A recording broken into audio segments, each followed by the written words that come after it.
Hello everyone, welcome back to the channel. Now today I've got this is going to be a very short but very interesting behind the scenes video of what some of us car dealers are dealing with at auctions, and people just trying to gain an unfair advantage over everyone else. Unfortunately, there is a lot of dishonest people, not just in car sales but in many other businesses, where they have to do stupid stuff like I'm just going to show you, to try and get an unfair advantage over everyone else at the auction. And obviously, the point of them doing this is to make good money. And it's they probably do this isn't the first time they've done it. They've probably done it multiple times.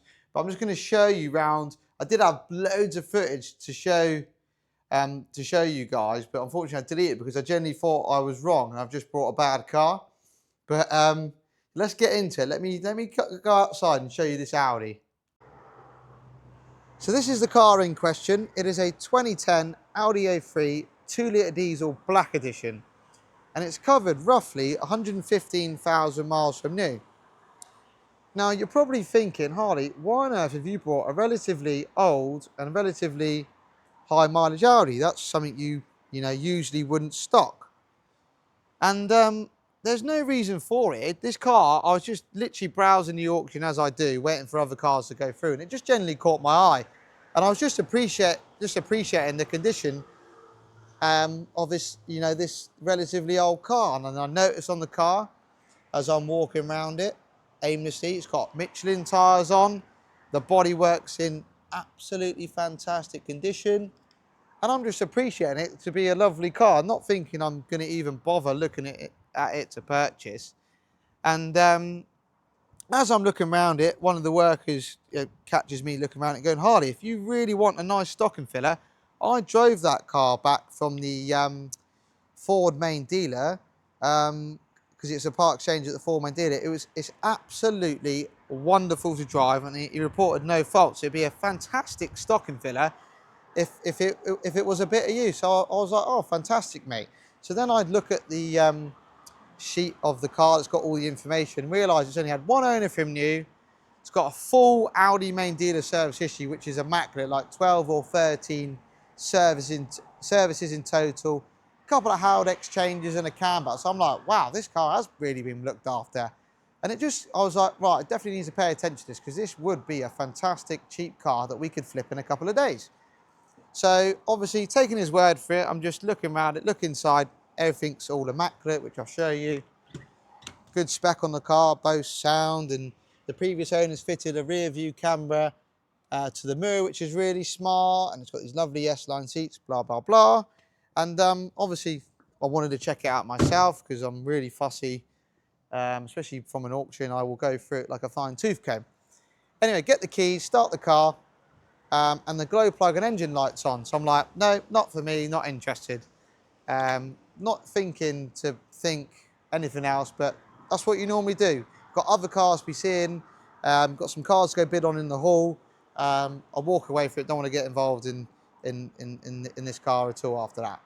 Anyway, I went to the toilet, funny enough, come out the toilet, and this car is just about to go, literally just about to go through. So I walked back over to it, just seeing what else is left at the auction before I go home. And I'm just speaking to the said worker who works at the auction about this car. He's like, Harley, I said to him, oh, unfortunately that car's got a lovely car, thanks for the information, but it's got a glow plug and engine light on, not going to get involved. He's like, Harley, I promise you now, that car was lovely, that's not right.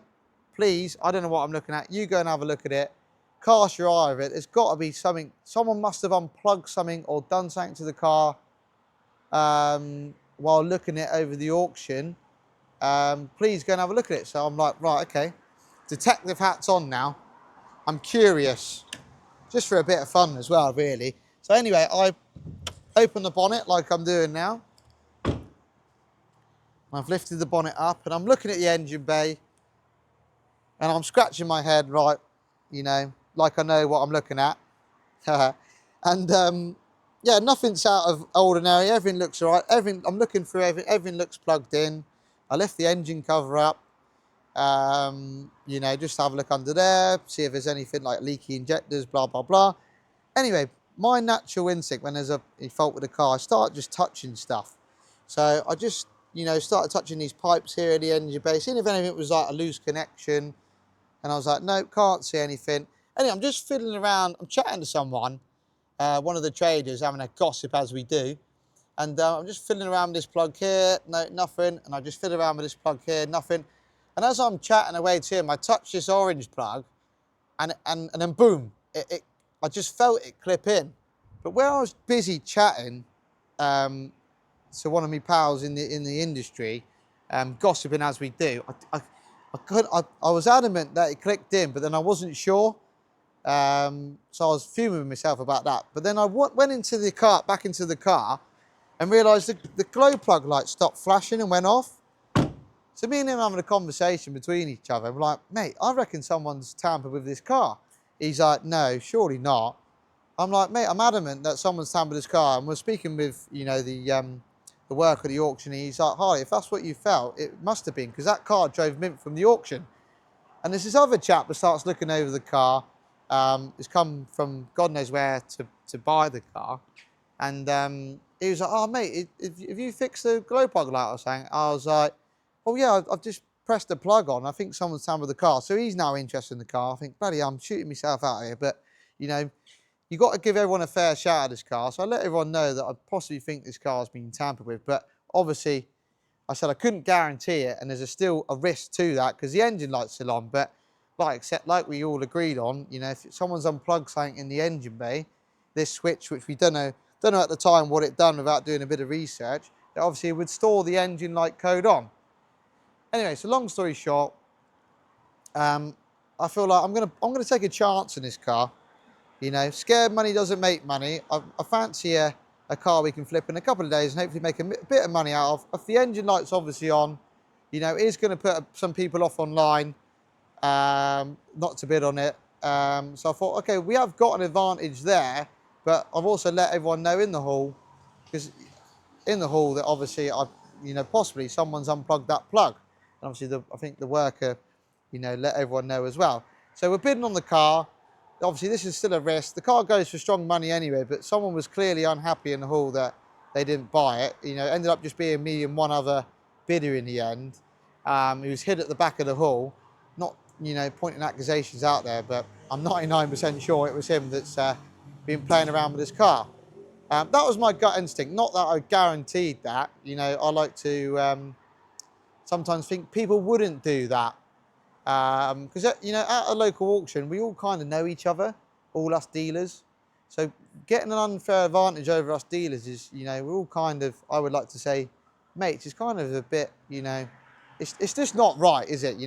We're all in this trade together. It's, it's a trade that is getting harder than ever. Doing stuff like that, it's just bad practice. And, you get caught doing it. You end up going to fall out with everyone. Be banned from the auction and so on. But you can see why, these people probably do it, because the cars will generally make less money, and they're going to make money out of it. Especially if there's nothing wrong with the car. It's, I can see why people are doing it. It's a money-making exercise, isn't it? But anyway, long story short, I buy the car, and thought, okay, we'll come back to this car and obviously check it out, because the auction ends on a Friday. I don't collect the car till a Monday. Anyway, so long story short, go to collect the car, plug the car in, and it come up with a load of EGR fault codes, which I traced this wire back in a diagram. So this is connected to the EGR system. So I thought, right, definitely caught someone out here. But there was this fault code, again, still in the system, that was giving me doubt, which is to do with the DPF pressure sensor, which I, for some reason, didn't think to check, because I just instantly thought, oh, I brought a lemon here, maybe I was wrong. My instincts weren't right, and when I felt that plug, maybe it was just me, thinking things, as you do. Busy chatting to someone else, I wasn't really paying attention, it is what it is. Anyway, so I took this car on an extensive test drive, cleared the fault codes, took it on an extensive test drive, no engine light turned on in the meantime, etc., etc. But when I got back from the extensive test drive, this fault code came back for the DPF pressure sensor, again. Not on the dash, but it was in the system, not on the engine light. So instantly I thought, right, this car's got some underlying DPF issues. I didn't bother to go check it, because we've got customers here, there and everywhere on Monday. Loads of cars arriving, loads of cars leaving us from the weekend as well, and loads of cars, blah, blah, blah. Get to the garage anyway. And so I said to Ernie, just clean that car. I want to see the condition of it, and we'll get it to the garage when we've got a chance. So anyway, long story short, Monday goes past, Tuesday, the car's been valeted, which it has been now, we're on Tuesday.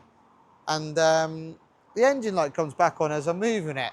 So I get the scanner out. I thought I'm going to investigate this properly now myself, because we won't be able to get to the garage at the end of the week. If I can order some parts now, it's possibly going to need, you know, then we've got a head start. Anyway, long story short, plug it in and it comes up with DPF pressure sensor.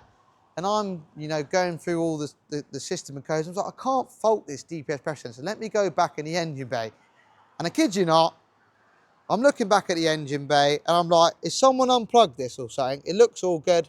I literally go like that and boom, the DPF pressure sensor clicks in and makes a clear noise to tell me that someone has tampered with it at the auction.